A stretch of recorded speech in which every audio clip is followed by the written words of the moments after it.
Урицкий паркында Скандинавия йөреше белән шөгыльләнүче бер төркем хатын-кыз кояш нурларына сакланып күнекмәләр ясый. Көн сайын 3 чакрым ара үтәләр. Шундый алтын көздә өйдә ятып буламыни диләр. Кызлар бик матур, сентябрьдә, октябрьдә шуңа күрә шулай торып от всей души рәхәтләнеп заниматься итәбез, йөрибез. Паркларда гына түгел, урамда да кеше күп йөри. Көзге кояш аеруча тансык. Минем бу кыз никах булды.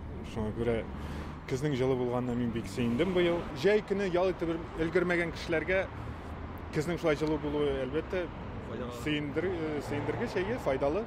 Минемчә бу очраклы. Чөнки ел сайын алай җылы булмый. Быел гына бик җылы булды. Субханалла, быел җәй бик матур булды, көз дә матур булды.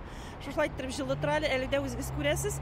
Һәм әлбәттә хәерлесе булсын, ахыры хәерле булсын. Һөҗүм будайларын без инсектицидалар белән бөҗәкләргә каршы агулап чәчәргә тиешик. Көннәрнең гадәттәгедән җылырак тору авыл хуҗалыгы хезмәтчәннәрен борчы. Явым төшемдә бик аз, шуңа җир кыры, көзге чәчү вакытында яңгырлар булмады да. Татарстанда 500 мең гектарга якын мәйданда көзге культуралар чәчелгән.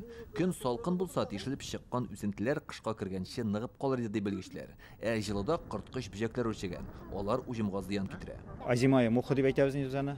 Шведская мухыларның үрчүе күренде, күбәйде.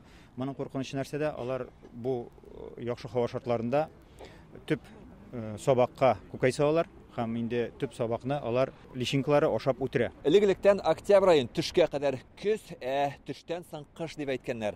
Белгечләр әйтүенчә, чын кышны әле тагын бер айдан соң, якынча ноябрь урталарында гына көтәргә кирәк. Инде менә беренче кар урыны белән бүген төнлә үк яурга мөмкин.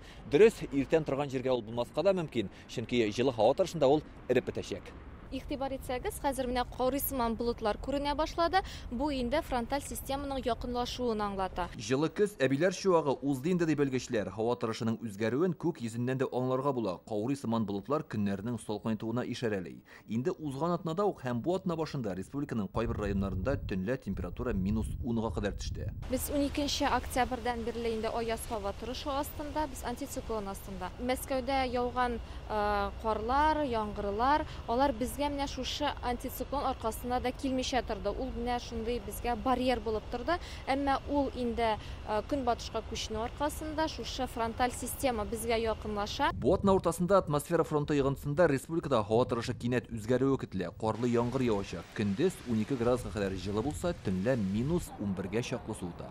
В среду и в четверг ожидается похолодание. Чәршәмбедән пәнҗешәмбегә һәм пәнҗешәмбедән җомгага каршы төндә һәм иртәнге вакытларда салкын булачак. Җомга көнне явым-төшем туктаячак. Ял көннәрендә аяз һава торышы көтелә. Юлларда бузлавык булу ихтимал, шуңа иң беренче чиратта машинада йөрүчеләргә уяу булырга кирәк һәм җәйге тәгәрмәчләрне кышкыларына алыштырырга вакыт.